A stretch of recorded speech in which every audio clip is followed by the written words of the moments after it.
question and answer or mag-chika pa kami about rom-com? Chika. Mga nagsabing chika, labas! Sige, yung first question, may guide questions na binigay. Pero feeling ko yung iba matatanong kasi nila. Ano yung mga romantic comedy films na nag-define ng Filipino rom-com genre for you? For you, JP. For me lang to Pero kasi parang, so dahil nga sinend yung guide points, so napa-research ako. Oy, habang nasa angkas ka? Habang nasa angkas ako, nag-aangkas ako, down to earth ako. Tapos, Wala yung leeg medyo. Charing! puti pa naman, di ba? Off-white na. Tawang-tawa naman. So, napa-research ako. Yung first na Filipino rom-com ay 1926 pala. Alam mo ba yun? Oo. Jose Nepomuceno. May nakakaalam ba sa inyo? Ang Tatlong Hambog yung title. Oo.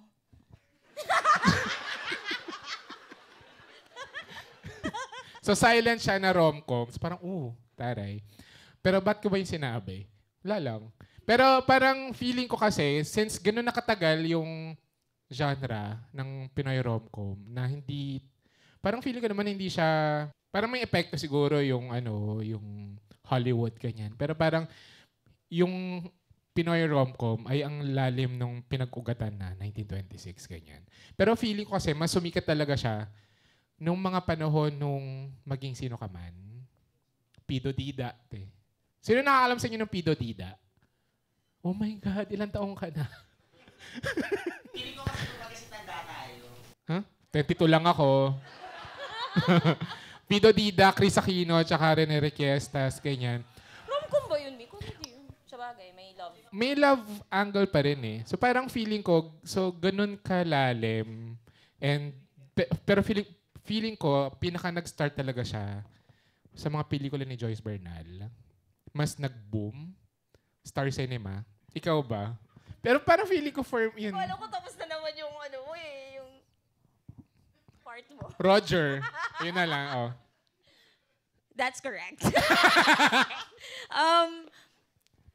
Tingin ko, yung kung dun sa mga pelikula na nag-define ng rom-com, Filipino rom-com genre, ay guys, ato mga personal namin to, sabi nga namin dun sa FDCP na parang feeling namin yun ay pang film historian siguro kasi these are just from a director, from a rom-com fans point of view lang naman. Hindi namin alam kung ito talaga yung mga tamang sagot. Pero para sa akin, ang mga unang-una na nag-define ng, I guess yung look na gloss, yung may glossy, merong quirky na female lead character, merong isang pogi na na leading man. I Got to Believe ni Olivia Lamasan. Yes. So yung Got to Believe is what? Based siya sa kanta ni David Pomeranz. Ano tanong mo? Tama, Got to Believe. Parang yung Got to Believe kasi, talaga siya, romantic comedy. I think nung mga pelikula before that, hindi talaga siya romantic comedy in a sense na equal parts romance, equal parts romance and comedy. Pero mas romantic drama, may konting comedy, ganun. So, ayun, yung Got to Believe, ito talaga yung may gloss, yung may mga slow-mo, at gumamit ng kanta. Tsaka montage. Bilang title. Yun, Olivia Lamasan. Tapos isa pang nag-define, ikaw, what if tayo, salitan? Hindi ko alam kung tapos ka na magsalita. Wow! Parang feeling ko rin yung nag-define din sa Pinoy rom-com. Kasi parang yung structure kasi ng romantic comedy, parang kaya nagkakaroon ng comedy dun sa kwento ay kung paano sila magkakatuluyan in the end. So yung mga situations, parang paano sila mapipigilan ng pamilya, ganyan. So parang dun papasok yung comedy, kaya siya naging romantic comedy. Tapos in the end, ang goal ng isang romantic comedy ay kailangan magkatuluyan yung dalawa. Parang against all odds. So I think yun yung isa sa mga nag-define din ng bukod sa love teams kasi sobrang laki talaga ng epekto ng love team sa mga rom-com, sa mga Pinoy rom-com. Pero bukod doon, parang yung tale of falling in love, happy ending, parang, sabi nga ng iba, parang alam ko na mangyayari. Ganyan. Pero, kahit alam na natin yung mangyayari, gusto natin malaman paano sila mapupunta dun sa dulo na yon. So doon, kaya for me, feeling ko yung nagde-define talaga sa rom-com ay yung journey ng dalawang characters na nagkakainlaban, ano yung pagdadaanan nilang struggles, etc. Kasi I think unique yun sa bawat rom-com. Na pare-pareho man yung ending, magkakaiba sila ng mga struggles kung ano yung pinagdadaanan nila para magkaroon sila ng happy ending. Kung papanoorin nyo yung God to Believe, ano talaga yung structure na malinaw ng isang rom-com? Parang I think yung recent siguro, Starting Over Again. Pero kasi sa dulo, hindi naman sila nagkatuluyan din. Ay, spoiler alert. Tanong mo, sagot mo din. Hindi, pero parang in recent na ano. Pero yun, Loves Kita Okay Ka Lang. Yung Loves Kita Okay Ka Lang, parang yun talaga yung quintessential best friend rom-com ng Pilipinas. Parang, lumabas siya nung, hindi pa kayo buhay. Pero lumabas siya nung may muwang na kami. So, nung lumabas yun, Jerry Lopez si Neneng or Jerry Lopez. Gilbert Perez? Jerry Lopez. Jerry Lopez. So, ito yung set in Baguio, Jolina Magdangal and Marvin Agustin. And may mga third parties, ganon. Pero best Vanessa friend, Del Bianco. Vanessa Del Bianco, Gio Alvarez. So, quintessential best friend story. And nung time na pinapalabas yon, hindi ko in-expect na magiging classic siya. Alam ko maganda siyang pelikula, alam ko magandang best friend story. Tsaka nung time na yun, parang grade school pa lang ako, so hindi ko pa alam yung feeling ng best friend love story. Pero nung, kunyari, high school na ako, college na ako, after college, dun ko na-realize yung kung bakit siya isang classic. Kasi kahit panoorin mo siya at any point in your life, the feeling is still the same. Yung nilabas nung 1990s, 1999 ba, 1997, anyway. So, lahat ng mga best friend stories na nagawa ng Pinoy after that, ay iterations na lang nung, Loves Kita Okay Ka Lang. Parang, actually yung I'm Tanong Ka Love You, parang yung isa sa mga naging inspiration din ay Loves Kita Okay Ka Lang. Pero parang yung balingan na ginawa ko din sa pelikula, hindi sila nagkatuluyan sa dulo. Kasi parang, lagi na nga lang nagkakatuluyan sa dulo, para naman yung mga totoong kwento na, yun. So parang dun siya nanggaling yung best friend trope na nagkakainlaban. Yung mga, anuin ko lang siguro, yung may insight ako dun sa sinabi ni JP. So, siguro yung mga, kunyari yung I'm Drunk, I Love You na pinili ni JP na hindi magkatuluyan sa dulo yung dalawang lead characters, or for example, That Thing Called Tadhana na walang best friends, walang families, walang kissing scene, etc. Or kunyari pelikula ko, Never Not Love You, hindi naman siya rom-com eh. Considered sila na rom-com, pero na bale. Parang feeling ko iteration yun, parang yun, sagot yun doon, kasi ngayon generation namin, ng mga filmmakers ngayon na gumagawa ng rom-com. Kami yung nagko-consume ng mga classic, may cliche, may tropes na rom-com before. So parang siguro naging na-instill sa amin, whether unwittingly or not, na paggagawa kami ng rom-com, dahil nasanay na kami sa ganong rom-com, yung mga hindi namin nagustuhan, babaliin namin. Yun. Pero nanggaling kasi yun sa super fan kasi kami nung rom-com genre.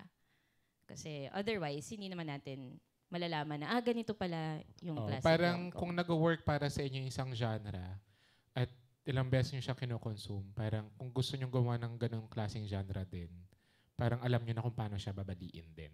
Siguro isa pa sa akin na na Filipino rom-com na nag-define ng genre ay A Very Special Love. A Very Special Love. Yung first ni John Lloyd and Sarah. So, sorry. Kuha ko sila. Wow! Kompetensya. So, yung John Lloyd Sarah, I think siya, very pivotal. Pivotal. Very pivotal siya sa rom-com, Filipino rom-com genre. Kasi si Sarah, hindi siya yung nakasanayan natin na leading lady. Pero siguro ang difference nung kay John Lloyd Sarah, parang bumalik yung yung quirk quirk ng rom-com. Kasi yung A Very Special Love, pag panoorin nyo, nakakakilig siya, pero nakakatawa talaga siya. As in, yung equal parts talaga siya ng romance and comedy. Tapos gumamit siya ng kanta. Ito yung Cathy Garcia Molina School of Rom-Com, na may best friend, merong nanay na quirky, bawal nakaitim, bawal nakaitim sa pamilyang ito. Laging very happy in general May yung wig. life. Oo, may wig, ganyan. May slow-mo. So, at least sa generation namin, after ng Piolo Juday, Enrico, Claudine, Sarah John Lloyd na yung next. Na hindi naman sila official love team kasi hindi pa naman uso yung mga love team nun. At sobrang naging sikat, sobrang naging pivotal Favorite ng niya. A Very Special Love. Kakaalam niya lang today yung word na yon. Nadugtungan pa siya ng dalawang, may part 2 tsaka part 3 siya. So, ganun siya na parang, nakita ng Star Cinema, binili nila tong ganitong klaseng rom-com. Tapos yun, sinundan tuloy nila. Parang, hindi na ako masyadong natuwa doon sa second and third. I think ang pivotal talaga doon ay Wait lang, I'll isa go. pa nag-define na hindi ko pwedeng hindi sabihin. Don't Give Up on Us ni Joyce Bernal. Starring Piolo Pascual and Judy Ann Santos. Actually, siya, parang second, feeling ko nga dapat trilogy, pero second film siya. Kung di nyo pa napapanood, Till There Was You. Siya, second, kasi meron yung may boxer film, di ba? Pero first ni Direk Joyce, yung triumvirate na yun. Piolo, Juday, Piolo, Juday, Direk Joyce. Anyway, yung Don't Give Up on Us, personally, isa siyang perfect rom-com film for me. Kasi, nasabi ko nito sa podcast na first time kong nakita ang isang, college ako nito, at pinanood ko to ng Wednesday after ng exam ko sa UP. So, ang daming tao sa sinihan, pero first time kong makakita ng isang female lead na nagmumura, nagyoyosi, successful career woman, nagde-decide siya para sa sarili niya. Tanga siya sa pag-ibig, pero hindi ko siya minaliit. In fact, parang yun yung pelikula na parang pwede. Sinasabi ng mga rom-com na it's either your career or love, pero yung Don't Give Up on Us, siya yung nagsabi, hindi, kaya mong sabay. Kasi kaya ni Juday Si Juday yan Si Juday yung leading lady kasi, na parang parang ako siya. Yung tumataba siya, pumapayat siya, hindi siya yung parang 36, 24, 36. Siya yung babaeng ako.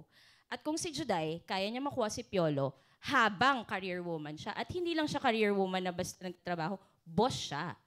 Kung kaya niya yun, kaya ni Juday, kaya ko rin. Pero Yun hindi mo yung pa rin sinabi nakuha ng- si Piolo. Ay, hindi ako mga agaw.